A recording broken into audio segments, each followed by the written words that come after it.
Hello, this is Yehna. And this is Jessie. Oh, we decided because we've been gone for so long, we wanted to do something special and make it into a video episode, which is so weird. So if you think that we're really awkward, this is us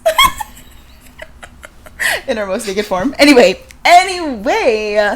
we wrestled through many different questions and we wanted to invite you and discuss our frustrations when we feel as though we are moving 3 steps back.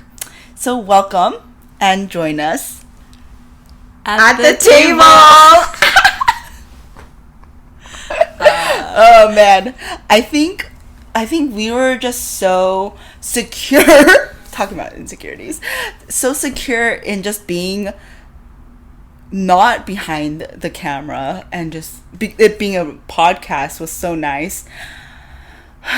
But I thought it also approaching our 1-year anniversary, we wanted to kind of make something special, and also in light of me being here in Chicago and in person, we thought it would be cool. I know we've been in person a couple times, and that was weird enough to record. I know. But, of course, we're putting ourselves out there again. Hey, that was kind of our New Year's resolution this year, is to be brave. Yeah, not this brave, though.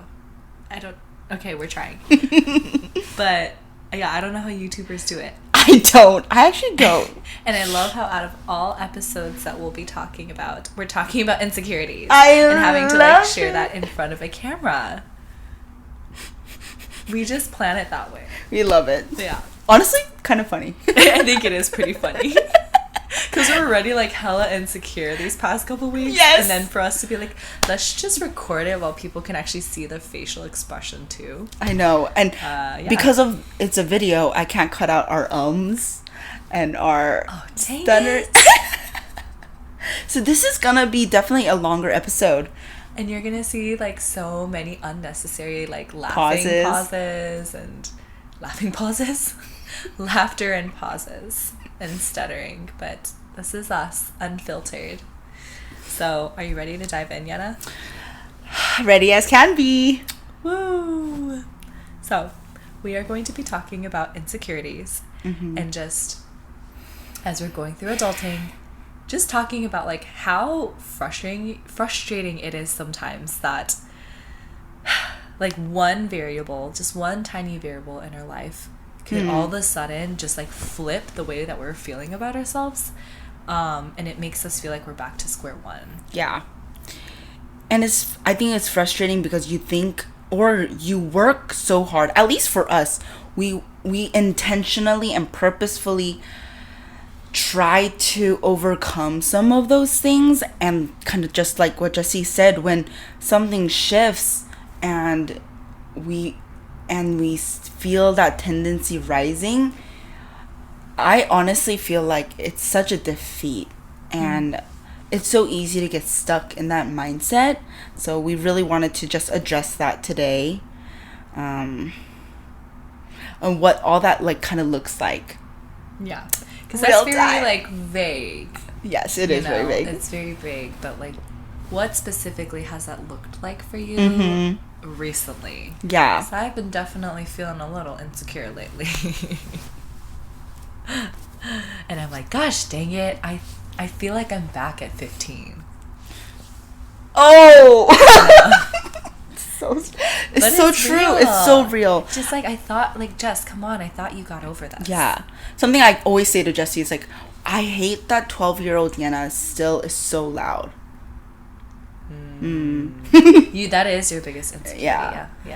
So, kind of diving into it, what that looks like. So, to give a little life update, I think I give this life update about every other episode, but I officially applied. I know that's vulnerable because I've not yet been accepted, and so there's a chance that my next episode is I got rejected.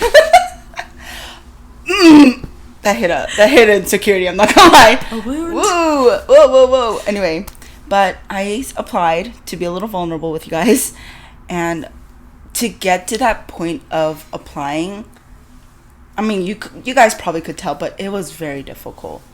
I had to surrender a lot of things. And not just with that, there has been a lot of new opportunities that have been coming up, which required a muscle I didn't use for a while, which means to step in to a space where I have almost no strong knowledge of and or prior experience. So I'm just kind of stepping into a space where I need to discover new things. And yes, it is exciting, and it is something I've been wanting and praying for.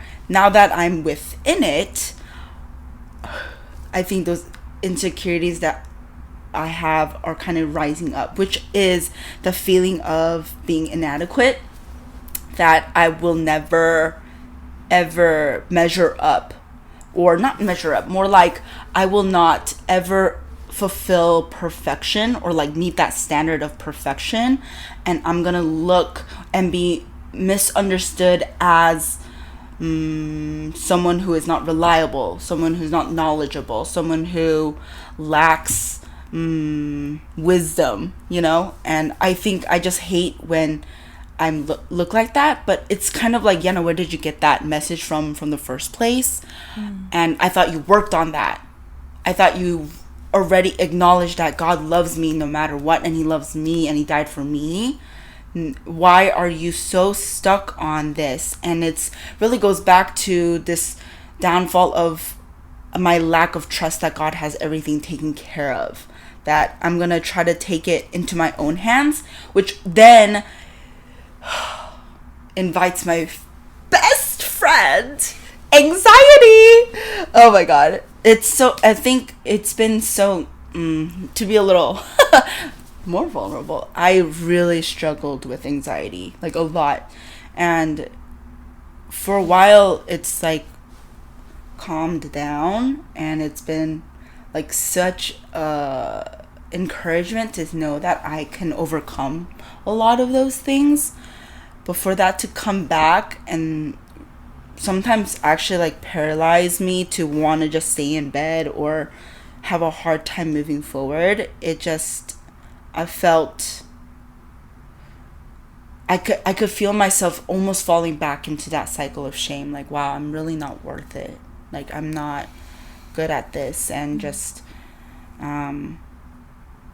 yeah. And back to that narrative of what makes you think someone's gonna stop and listen to you, Yehna. Like, what do you bring to the table for someone to want to listen? And I think that's so frustrating, because I thought I did all the work to push that out, but here I am still having to work through that, and I feel like I'm starting at ground zero again. So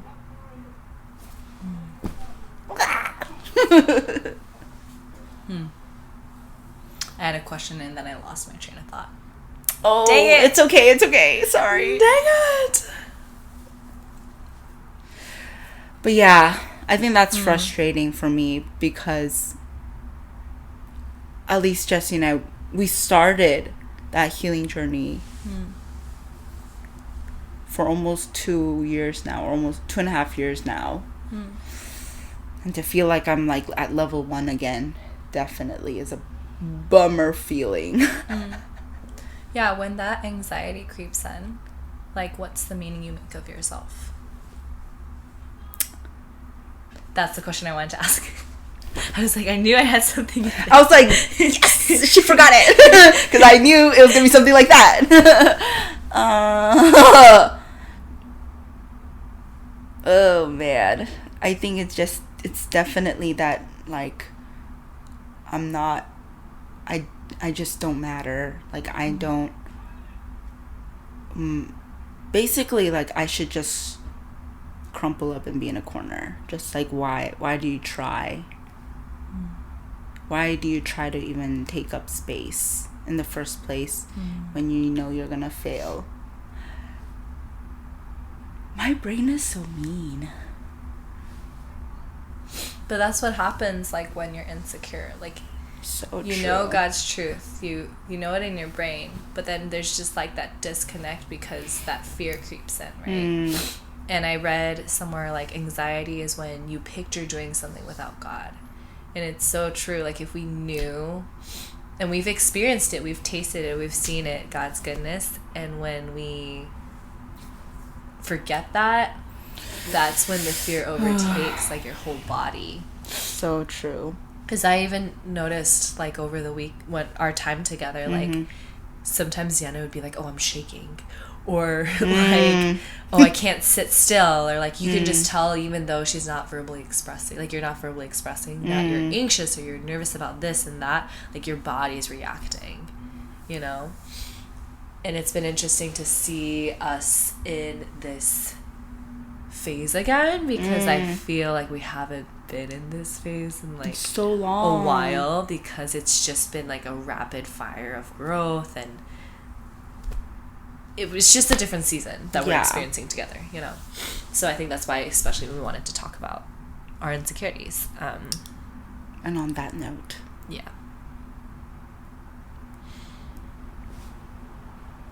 Nah. No Cut.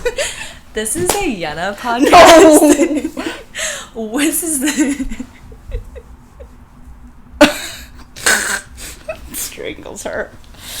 He covered it for the both of us. No, honey. Literally bullet point right here. Do I need to turn it around? No. Oh my God. No. I think some of my insecurities, well, I think in general, what's frustrating for me is, I've been working so hard to build like myself and build my foundation in God and trying to make that firm. But at the same time, I'm human. And it's just frustrating for me, especially with my wing 1 and my enneagram, of like being very self-critical. Like when that one variable changes, it's somehow like my fortress that I've created is like crumbling. And I'm like, why? It's like that one puzzle piece or that one like loose thing that you just poke and then it all crumbles. And I'm like, really? Was I that weak? Or like, was I just like not firmly rooted enough? And it's not that, it's just I'm not able to accept like my weakness and embrace it. So that's frustrating. But it looks so different. Like it can look like, oh, you're in a new job and then all of a sudden you're questioning your worth because you're not doing it the way that you would hope to do it on the first try. Yeah. Or it could be like you're in a new friendship and all of a sudden like you don't know where you are in the friendship, so then you're kind of like, ooh, where do we stand? Am I not doing enough? Am I like doing too much in the friendship? Stuff like that. That just makes me like put like life events that put you in an uncomfortable space. Yeah. You know? And I think when I'm like challenged a little bit to be outside of my box and my comfort zone that I've created, like that's when things don't align, like my what am I trying to say? The foundation feels a little shaken. Yeah. Because which makes sense. Which makes sense. Yeah. But with that being said, I think knowing God and knowing like his worth that he sees in me has allowed me to quickly like recenter myself. And that's something that I haven't been able to experience so quickly, so soon. And I think it relates to our next point of like what's changed, right? Like we're the same person. Hopefully we've matured a bit, and life experiences have allowed us to like know how to overcome these things. But what has changed for us compared to when we've last felt this way, or we've been able to name our insecurities? Yeah, you know? like how are we? Where's evidence of growth? Yeah. So, as much as we do say, like, yes, we're having to take 3 steps back, there's still evidence of having taken those steps forward. And I think for myself and also this has just been I didn't recognize it until I saw like a video about it, but a lot of times before, when I felt the anxiety arise, or maybe falling into just a darker space in my head, or a lot of not nice thoughts come up about myself, I would probably just have sinking into it. Not probably, I did. Like, that's just my default. I trusted it. That was truth in my head. I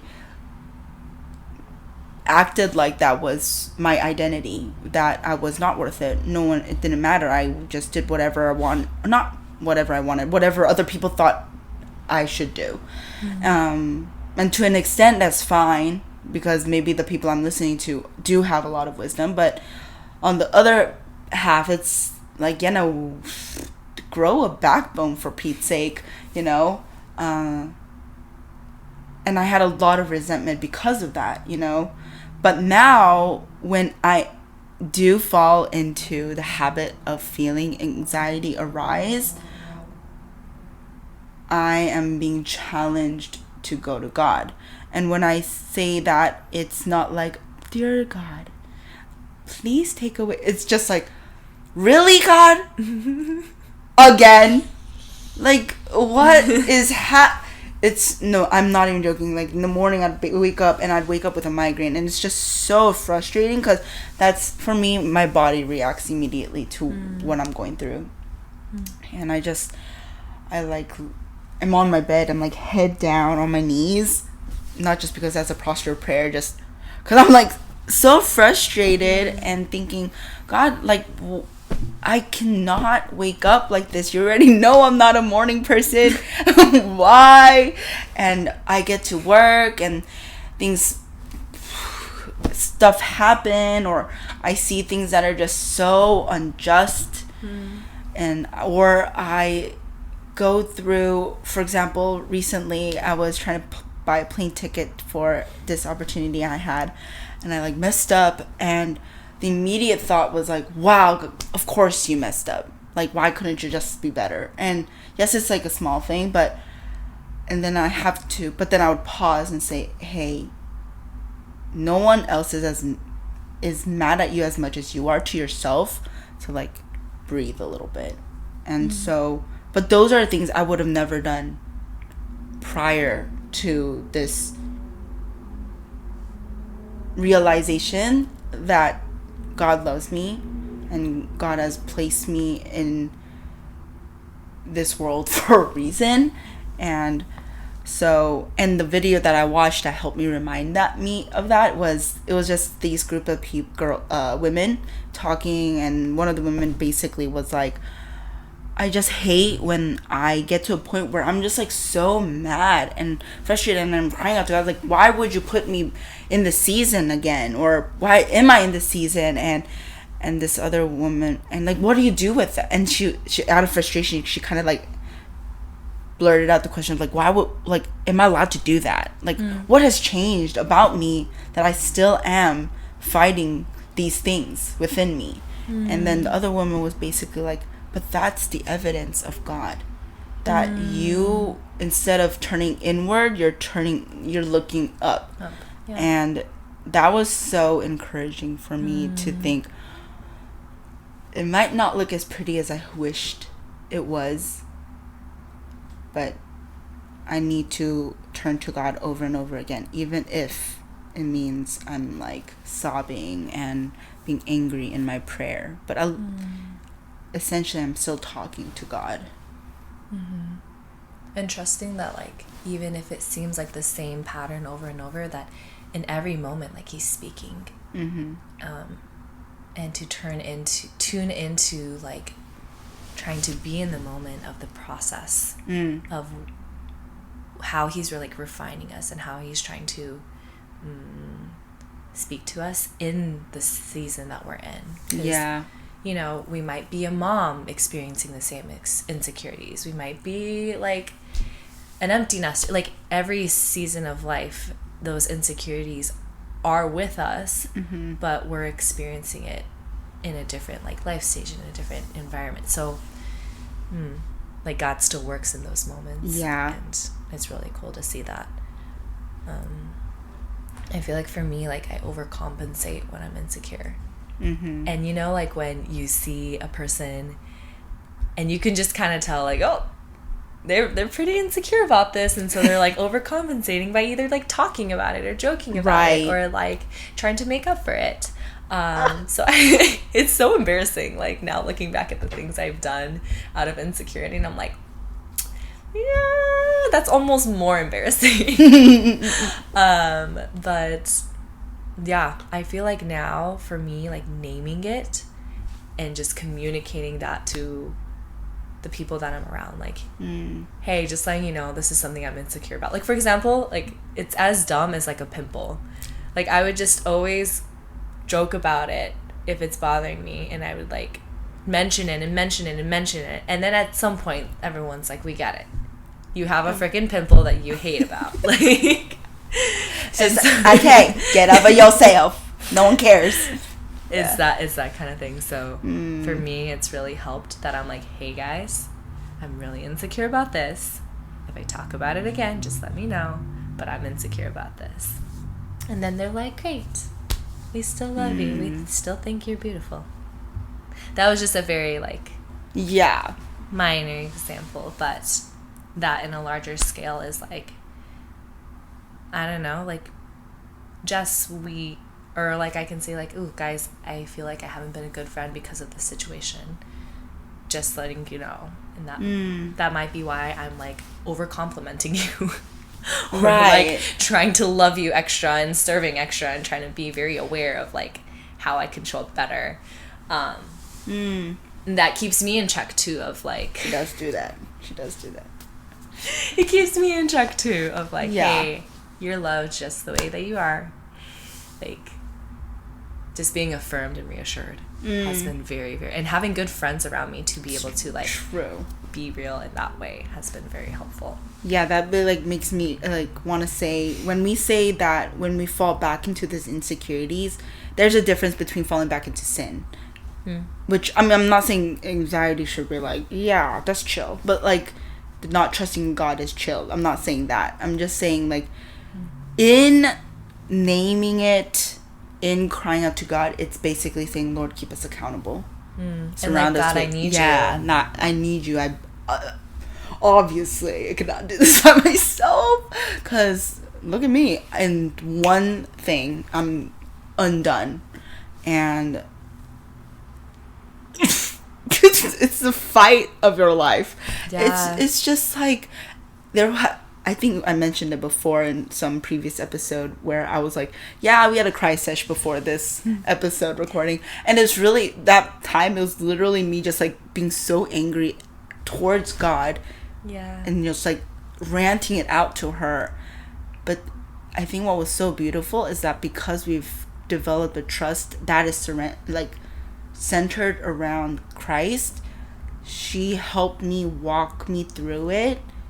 So that at the end of that conversation, it was really back to like, but God, you are faithful. And I think that was something I really would, I mean, I'm ashamed to say that, but I'm like, really would never have done. It was going to be always like, I'm the way, because, like, it would have been like, you did that. But, so I think that's really cool. Yeah.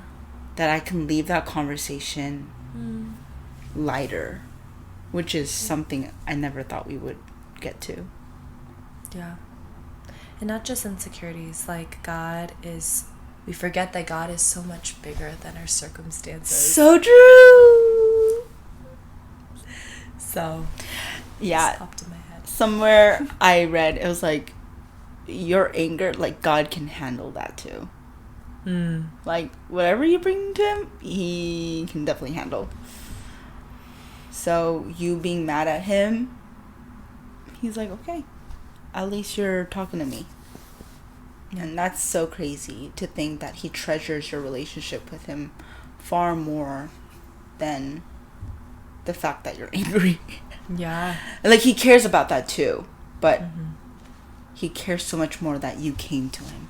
And sometimes I always like have an insecurity about my insecurity of like, God, why am I worrying about such a minuscule thing in the large scheme of things, right? Like, why is this consuming me when there's so much more going on, so much more that matters? And it's like, why is this thing that's so insignificant in my eyes matter so much to me right now and affecting like how I am in my body?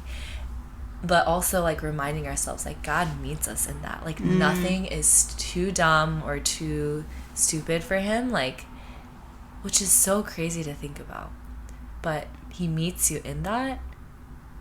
And so yes, it's like you might be thinking you're taking 3 steps back, but like God's like with you in those moments of taking steps back. And I think that's what brings us back to like what really matters, you know? So true. Because we're doing it with him. Yeah. And he's there right beside us, you know? And in the long run, like I said, it takes a load off of us. Yeah. Yeah. What a good reminder. As we struggle with this literally tomorrow. I'm kidding. But yes. Oh man. Thanks for joining this video podcast. Like, what the heck? We made it. We didn't die. I was telling Yehna before we started recording, like, this looks like back in the mid 2010, like, stuff, like, where they would sit down and record a breakup video and be like, we have mutually decided to end our relationship. Like, that's how I feel like. I know. It's like we have the dimmed lights. We have our like little setting the set the preface of like, this video is serious. Does not be serious. Yeah. Clearly. Anyway, oh man, when will we do this again? When you come back to Chicago. Yes. Hey, actually, I'm gonna stop doing that. I made it this far. I think I could do it. Yeah. Anyway, thank you for listening, and I really hope that, I say this all the time, but serves as an encouragement to not beat yourself up when you do feel as though those insecurities are coming up again. But I think we also then want to challenge you to differentiate the voice, like the lie that you're telling yourself about who you are and the truth that who God calls you to be. And so I'm telling myself that. But yeah, so I hope this podcast and our conversation really serves as that reminder to say, like, guys, we fall, but hey, God's always there to pick us right back up and push us forward. Just as the wave in the ocean has to pull back to come back further. It's just kind of that's how it is with us. We're beautiful oceans. Okay, that's so cringe. It's not. I was like, where is this going? I was like, just kidding. I was trying to be cool and like mystical and beautiful, but anyway, we're on Spotify and we are on YouTube. This one definitely on YouTube, and we cannot wait. Oh wait, and our updates are on Instagram, so please check us out there. But well, yeah, we cannot wait to share more on our next episode. And until then, like and subscribe. Like and subscribe. Bye. Bye. Dead.